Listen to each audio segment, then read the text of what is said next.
안녕하세요. 쇼피 강사 서주영입니다. 쇼피 강사라고 하니까 조금 이상하다. 쇼피 창업 강사 서주영입니다. 이렇게 할까요? 그럼 부피 중량이 뭐냐? 배송비에서 약 17% 정도가 감소가 됩니다. 내가 생각하지 못한 엄청난 비용이 나올 수 있다는 거, 이거 조심하셔야 됩니다.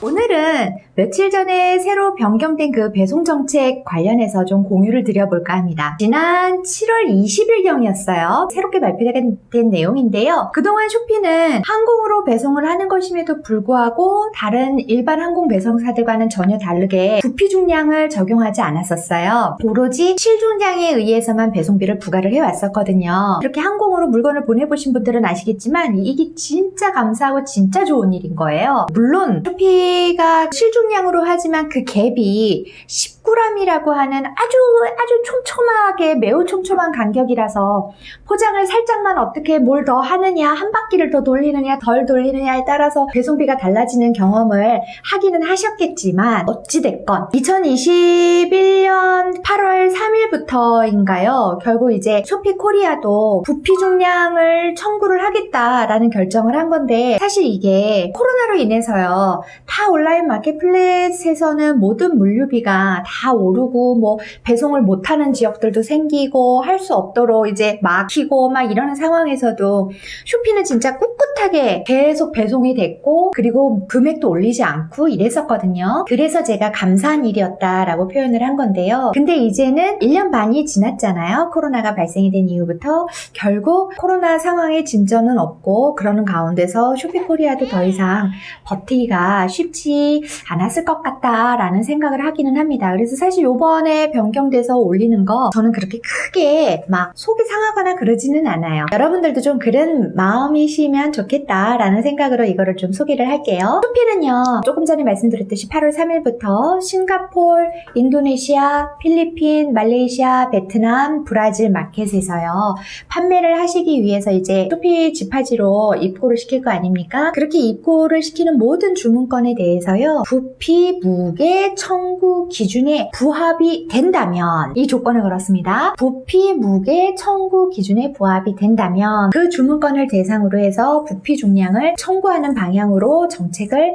바꾸겠다라고 7월 20일 날 발표를 했습니다. 이 기준에 부합되지 않으면 어떻게 되느냐? 그럼 예전처럼 그냥 실중량으로 계속 배송비가 청구가 되는 거예요. 그럼 부피 중량이 뭐냐? 라고 또 궁금해 하실 수 있겠죠? 그리고 그 부피 중량은 뭐고 부피 무게 청구 기준은 뭐냐? 이거가 궁금하실 테니까 이제 그거에 대해서 말씀을 드릴게요. 물론 아시는 분들도 많이 있으시겠지만 모르시는 분들을 위해서 이 영상을 찍는 거니까 아주 처음부터 진행을 할 겁니다. 먼저 첫 번째로 부피 중량이라는 것이 무엇인지 그 의미부터 알아보겠습니다. 화물의 부피값을요, 무게로 환산한 값을 말을 하는데요. 말이 어렵죠? 저도 이렇게 평상시에는 이렇게 표현하지 않습니다. 제대로 된 정의를 하려니까 이랬지. 쉽게 말을 해서 상품에 가로 세로 높이가 있잖아요. 그 가로 세로 높이를 다 곱해요. 센티미터 기준입니다. 다 곱한 다음에 6,000 혹은 5,000이라는 이렇게 특정 기준이 있어요. 특정 상수로 나눠서 나오는 수치를 부피 중량이라고 하는 건데, 원래 일반적으로 UPS나 DHL 같은 이런 특송사들은 가로 세로 높이 곱한 다음에 5,000으로 나눠요. 그런데 쇼피의 경우는 6,000으로 나누겠다라고 이야기를 했습니다. 그래서 부피 중량과 무게 중량으로 측정을 해서 더 무거운 쪽으로 요금을 책정을 하겠다라는 건데요. 사실 이것도 참 감사한 게 5,000으로 나누는 것보다 6,000으로 나누는 게 우리 셀러한테는 훨씬 더 이득이거든요. 배송비에서 약 17% 정도가 감소가 됩니다. 그래서 6,000으로 나눠준 거에 대해서는 여러분들 좋게 생각을 하시면 좋겠습니다. 자, 그러면 제가 예시를 한번 드려볼게요. 예를 들어서 내가 발송하는 상품의 가로 세로 높이가 50, 40, 30이라고 해봅시다.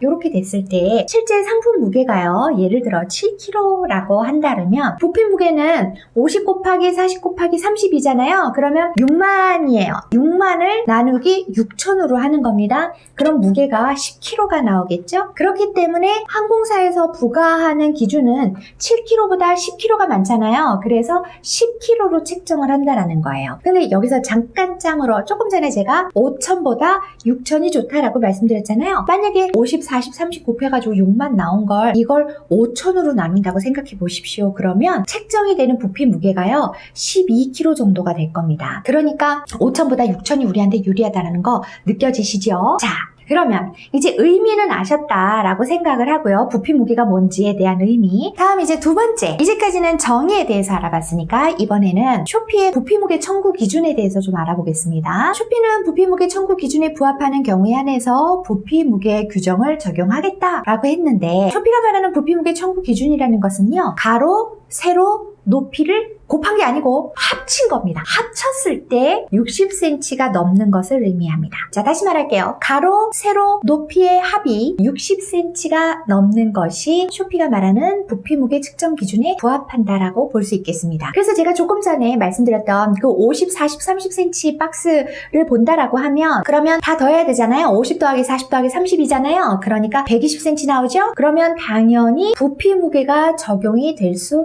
있다라는 거가 되겠죠? 60cm를 훨씬 넘었으니까. 만약 세 변의 합이 60이 안 넘으면은요. 예전처럼 무게 중량으로 배송비가 청구가 될 거다라는 겁니다. 자, 그러면 이제 두 번째 주제였던 쇼피의 부피 무게 청구 기준이 뭔지도 아셨을 거라고 생각이 들고요. 그렇다면 이번에는 세 번째 주제. 포장 시에 좀 주의하실 점에 대해서 좀 말씀을 드리고 싶어요. 내 상품이 이렇게 우리 딱 정형화된 박스 있잖아요. 그 완벽한 형태의 택배 박스에 딱 담기는 형태라면 사실 신경 쓰실 일이 없어요. 막 우체국 택배 박스 뭐 이런 거 있잖아요. 크고 작고 이런 거. 그런 거면 신경 쓰실 일이 없는데 그렇지 않고 제가 이제 이미지 하나를 보여드릴 건데 이 보시는 그런 이미지처럼 비규격일 때 가로 세로 높이 딱 정해져 있지 않을 때 이럴 때 치수를 재는 방식이 어떻게 되느냐예요. 이럴 때는 가장 끝에서 끝까지 재도록 되어 있어요. 내가 생각하지 못한 엄청난 비용이 나올 수 있다라는 거 이거 조심하셔야 됩니다. 비규격을 포장하실 때에도 되도록이면 사방이 튀어나오지 않도록 포장을 하시는 게 중요합니다. 제가 조금 전에 이미지 한 장 보여드렸었잖아요. 그 이미지를 다시 보여드릴게요. 해당 이미지는 이거를 뭐 포장한 걸 이걸 뭐라고 이야기해야 될지 모르겠어요. 복주머니는 아닌 것 같은데 마대자루도 아닌 것 같고 뭐라고 해야 될지 모르겠는데 아무튼 이 포장 안에 들어가 있는 물품은 요 정도까지밖에 없어 보입니다. 그지요? 그런데 이게 이렇게 커져버려서 이걸 그대로 배송을 한다라고 하면 배송사에서 책정을 하게 될 길이는 여기 이 끝에서부터 이 끝과 이 끝에서부터 여기가 아닌 요 위 끝까지 가게 된다라는 겁니다. 그러니까 이렇게 포장을 하시면 안 되는 거죠. 그냥 이 선에서 실제 상품이 끝나는 거기에서 실제 저걸로 했을지라도 얘를 접어가지고 테이핑을 해서 줄여줘야 된다라는 겁니다. 이걸 잊고 많이들 그냥 하세요. 또 하나, 지금 이 옆에 것도 한번 보시겠어요? 이 옆에 것도 사실은 지금 놓여져 있는 게 이래서 그렇지 이거를 쫙 펼치면 이렇게 겉에 날개처럼 튀어나올 겁니다. 그렇게 되면 배송사에서는 어디서부터 어디까지 재느냐? 여기서부터 튀어나와 있는 그 끝까지 잰단 말이에요. 그러면 이게 또 잘못된 거예요. 그러니까 이렇게 튀어나올 수 있는 날개 부분 같은 경우들은 이걸 다시 접어가지고 테이핑을 해서 튀어나오지 않도록 이렇게 끝까지 좀 신경 써주시는 것들 꼭 잊지 않으셨으면 좋겠습니다. 자, 그럼 이렇게 해서 제가 포장 시 주의하셔야 될 부분에 대해서 좀 말씀을 드렸고 네 번째, 판매 가격 수정에 대해서 좀 말씀을 드릴게요. 쇼피는 참 좋아요. 자기네들의 정책으로 인해서 판매 가격이 조정이 돼야 될 때에는 항상 유예기간을 좀 주잖아요. 자, 이번에도 마찬가지입니다. 쇼피의 정책으로 인해서 가로 세로 높이의 합이 60이 넘어가면 중량보다 무거운 부피로 무게가 계산이 되기 때문에 배송비가 올라갈 수 있게 되잖아요. 그러면 당연히 셀러한테는 판매 마진이 줄어들 수 있게 되니까 가뜩이나 쇼피가 워낙 할인 행사나 바우처라던가 상시 할인이라던가 이런 게 많아가지고 마진을 높게 보지 못하고 판매를 하는데 거기에다가 또 이것으로 인해서 배송비가 올라가면서부터 마진이 더 줄어드는 경우도 문제가 될 수 있기 때문에 쇼피코리아에서 이번에 정책을 발표하면서 7월 20일부터 8월 2일까지 2주 동안에 상품의 가격을 올릴 수 있도록 유예기간을 줬어요. 그 상품의 가격을 원래는 함부로 올리면 미스리딩 디스카운트 페널티에 잡히잖아요. 그런데 그것을 잡지 않겠다라고 한 거죠. 이런 것도 얼마나 좋아.